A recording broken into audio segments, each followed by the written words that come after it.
Good morning, good evening, good afternoon, and welcome to another episode of Living World of Darkness, Rage Across New York. We will set tonight's scene with Maebh, just recently departed from Lucas's company, and with a certain thought in mind, just kind of idly trotting along. She's already in the veil-protected areas of the Sept, so no need to worry about that silly shifting nonsense. She'll just trot along to across the paths, probably just up the paths out of laziness, and because, oh my god, Lucas found a tick and that's horrible, and I'm never going in the bushes again until the next time I go in the bushes. So, she'll trot along the paths. Somewhere along the way, find a puddle or maybe one of the windows in the Cubs' cabins. Any old reflection will do. And I'll hop her way across to the Umbra and just saunter her way over to about where Garrett usually begins his patrol walk. And she'll just settle in to wait there, knowing that it's only a matter of time. And she's right. After a bit of time, slowly creeping from the distance, Garrett, with a trail of smoke behind him.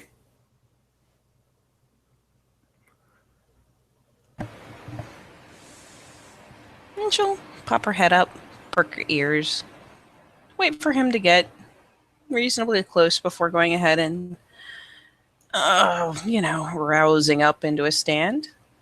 Just kind of looking expectantly his way, and once he starts his walk, just idly striding alongside him. And without even looking at you, he'll excuse me. He'll eventually break the silence. I take it Lucas talked to you. You take it right. He nods.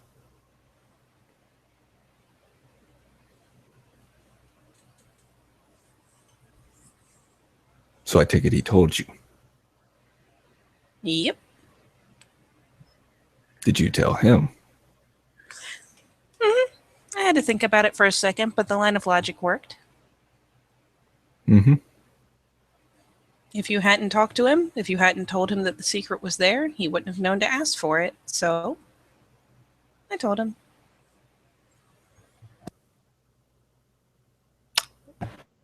I could have told him not to tell you. You could have. But if you hadn't told him that I knew that in particular, I wouldn't have told him the secret. He could have ragabashed you. It's Lucas. So you trust him? Of course I do. Good. After all this time, how could I not?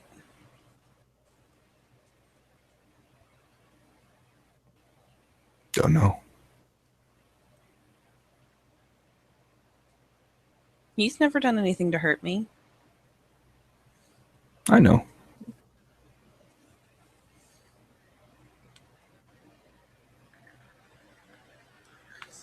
But you were sworn to a secret. I was. But I swore it to you. And you were the one who told him that I should, well, you're the one who said that I should give it up. So, I did. Seems to me you don't understand how big of a leap of faith that was to trust Lucas that I told him the truth. Or that I told him that you could tell him. No. Like I said, if you hadn't told him enough that he couldn't have known without having talked to you, then I wouldn't have given it up.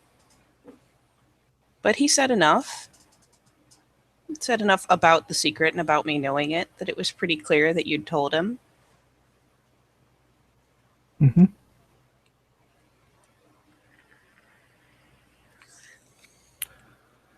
So what else can I do for you?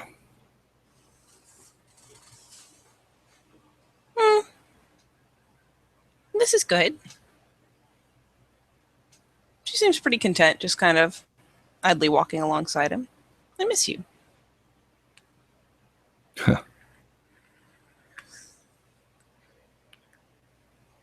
I've been busy. Really busy creeping from way over there instead of just talking to us? Been busy with my pack, my duties. I know.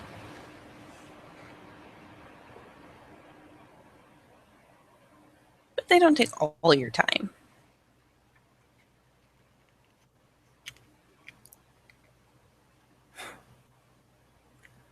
They're where my attention needs to be. She just kind of idly glances up. I understand.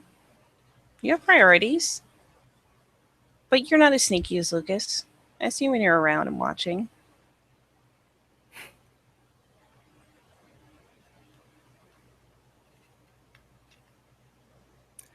I was just curious. You could ask. Didn't need to. She'll poke her tongue out.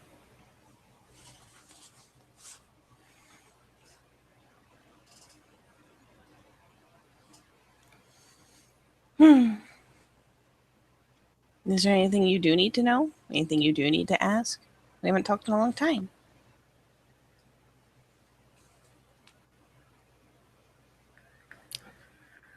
I know you made it out of Wolf Home. I know you're undergoing your rite of passage.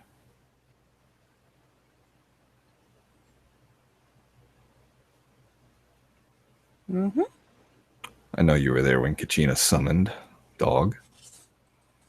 Yep.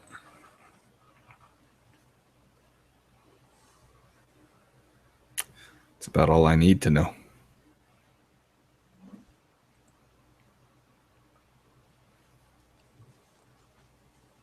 Well, clearly, you haven't been spending enough time with us because you're getting boring. Shame on you.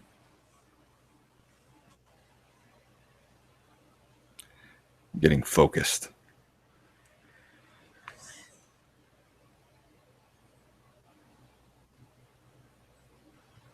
Eh. I guess. You could call it that, sure.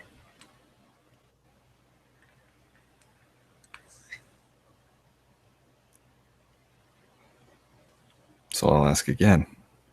Is there anything you need?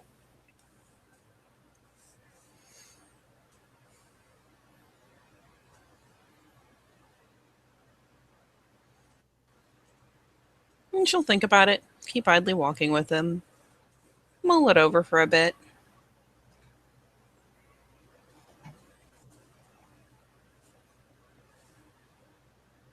If I need anything, then I just need you to remember that no matter how much you think separating is a good idea, there's no take backsies on being family, no take backsies on being friends. I'll still be here for you. I'll still walk with you sometimes. You're not my family. I'm your friend.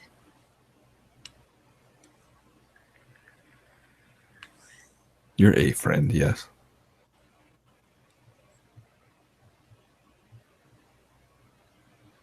Yep.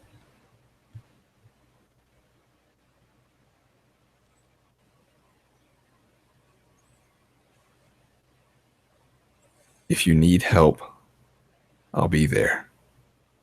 If you need advice, I'll be there.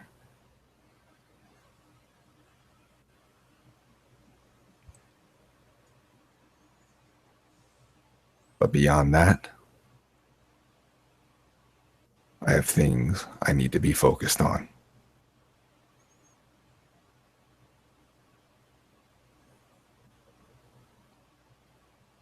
And she'll just kind of cast a glance up for a couple strides before just going back to idly walk and looking ahead.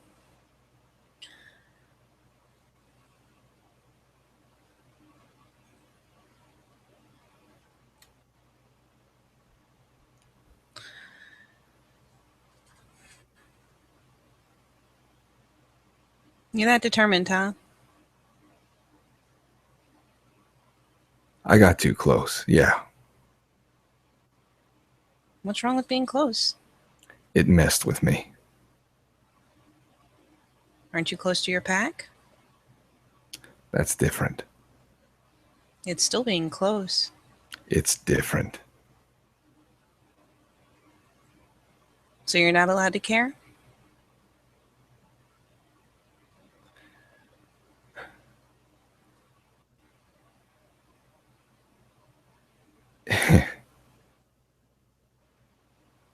Maeve, I beat Lucas down pretty bad because I got too close. He healed almost immediately. I was tempted to take your arm off once. You didn't hold it against me, and I didn't hold it against myself. There's no sense in it.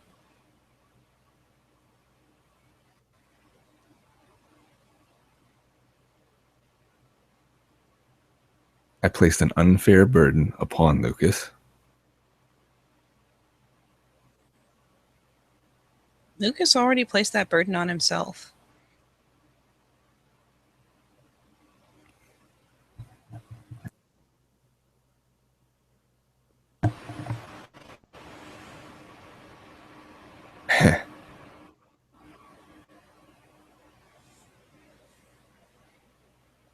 He just shakes his head.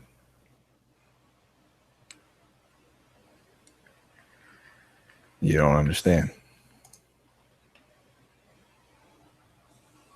I understand. I understand that what happened, it became real personal. And I don't blame you for not liking that.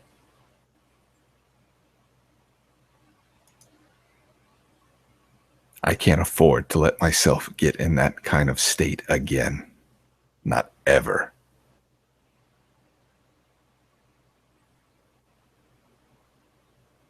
And she'll again kind of hit him with a measuring look, but then go back to looking ahead again.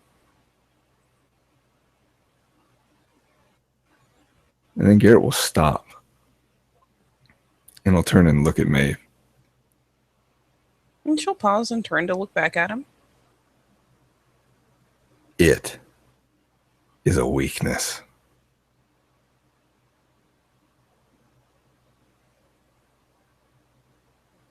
If caring is a weakness, then why would you bother with a pack? You can't apply things only half the time. It's either a weakness or it's not. Either you can care or you can't.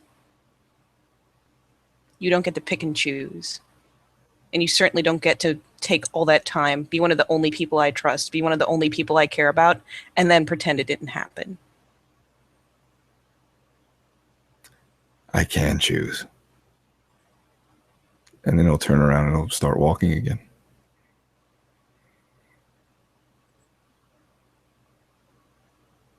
And she will start walking as well. She'll give him a little more space, but she's not going to stop.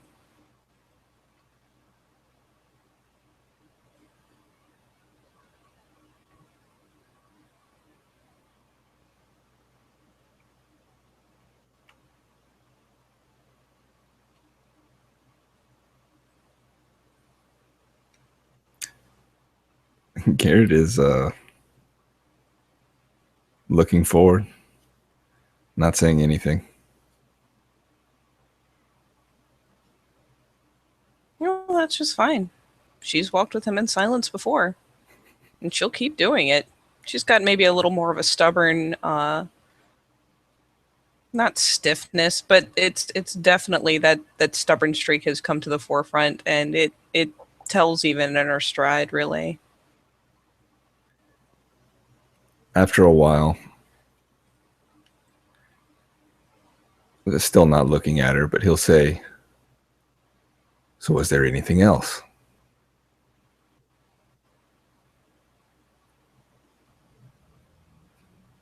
The only thing else is that I could use a walk, and even if you are determined not to care about me, I care about you. So maybe I just want your company.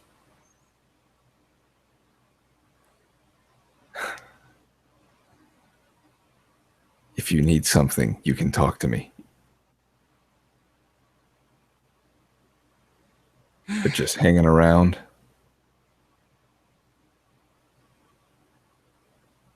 I can't afford that anymore.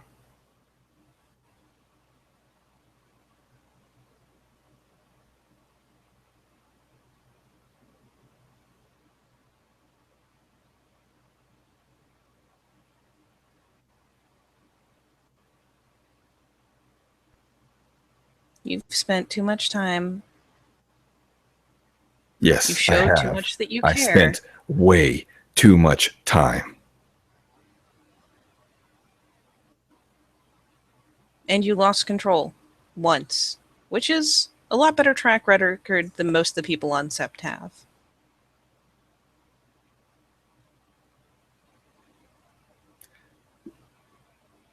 When you say he lost control once, that actually makes him stop.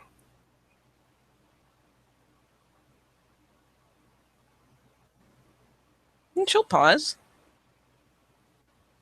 Turn an expectant glance up. He's still not looking at you. He just stopped. You know it's more than once. I don't judge people by their past. I judge by what happened here. I judge by the person I know, not the person who used to exist. It happened here.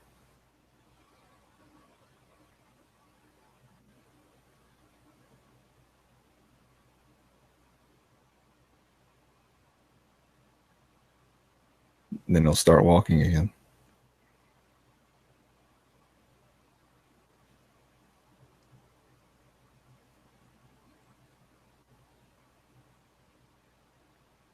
And she'll mull it over. She'll keep striding along. She's still giving him a good bit of space, but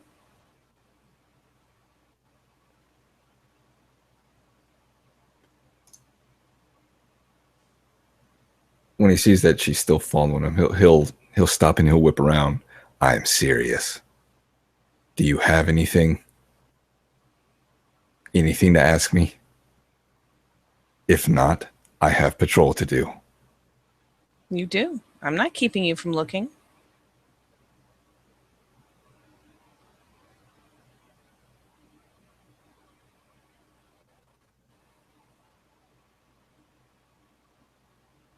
Do you think I was lying to you when I said that your company means that much to me and that that's all I'm here for?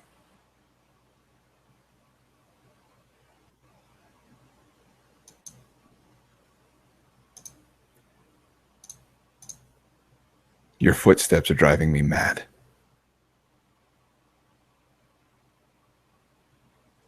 Did it drive you mad every time you were on patrol with another person?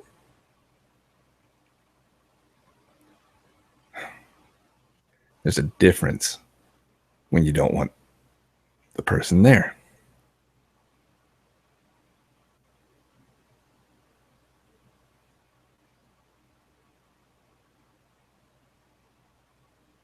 She hackles.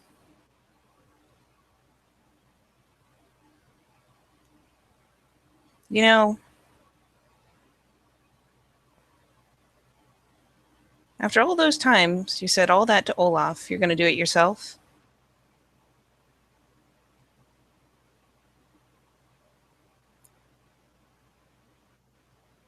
You needed Olaf. And I need you. No, you don't. Where would I be now if you hadn't been here and hadn't cared and hadn't watched over me and given me the good advice you had? What if I was like all the other people of the Sept that you don't care for, that you don't waste your time on? Do you think I would do this well? Do you think that I would be here still? I was molding you. And now you're just done? Did I break in the firing process? No.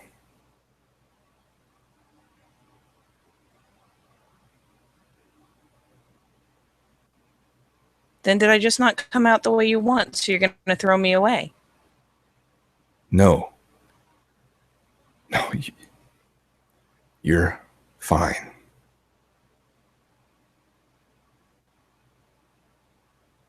Then why would you abandon me now? I'm not finished. You outgrew the mold. I still have 2 more trials, and I still have a lot more to learn. And I I'm told only you, now if you learning need how to something, be what I'm you can supposed come to me.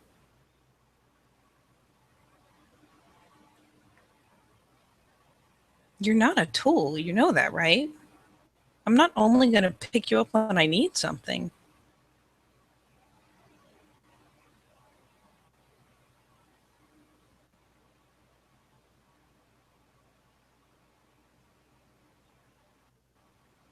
Well, that's what I'm offering.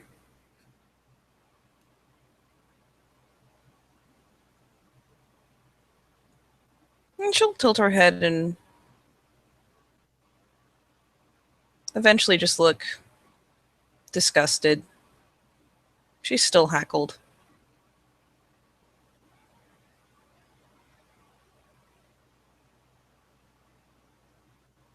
You could never make me hate you, Garrett, but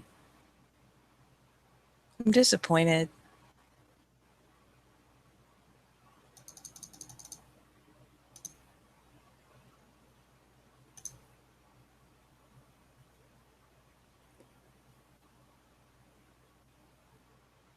Dare I ask what you're rolling? That was willpower. Okay. That's a lot of willpower. He, his expression doesn't change. He just turns around and resumes patrol.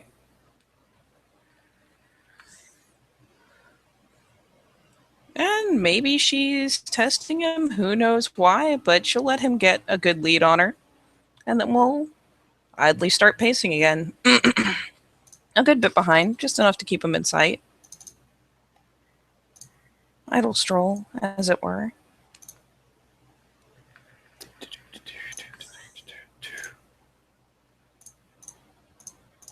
You want to oppose it with a stealth check? Oh no. She's not being sneaky. She's just giving him a lot of space. But she is definitely not hiding. She's definitely not trying to go completely unheard or anything like that. She's just giving him a good lead and following. He'll be able to hear her if he's listening, which he probably is.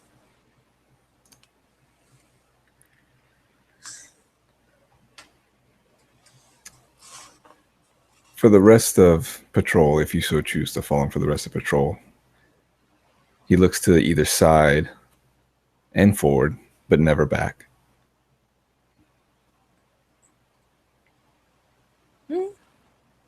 So be it. She'll trail him a bit behind, a good bit behind. And about time he curves up towards the north woods, will essentially have been, quote, walked home. And, well, actually, no. Does he go all the way back around back to the Cub Cabins? I mean, he'd probably eventually make his way back around there. And when he does, she'll continue at the same pace. She still looks stubborn. She still looks ruffled. But when they do get back around there, she still won't engage him and will pace around to the side of the boys' cabins where she's been crashing with Lucas and Chino.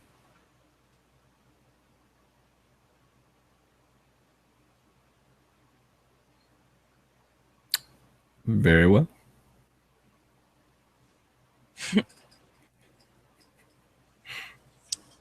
And so I suppose in light of that extremely long drawn out silence and the 2 parting ways eventually, we can probably just say thank you, players, for playing and watchers for watching. And we'll see you next time on Living World of Darkness, Rage Across New York. Yep.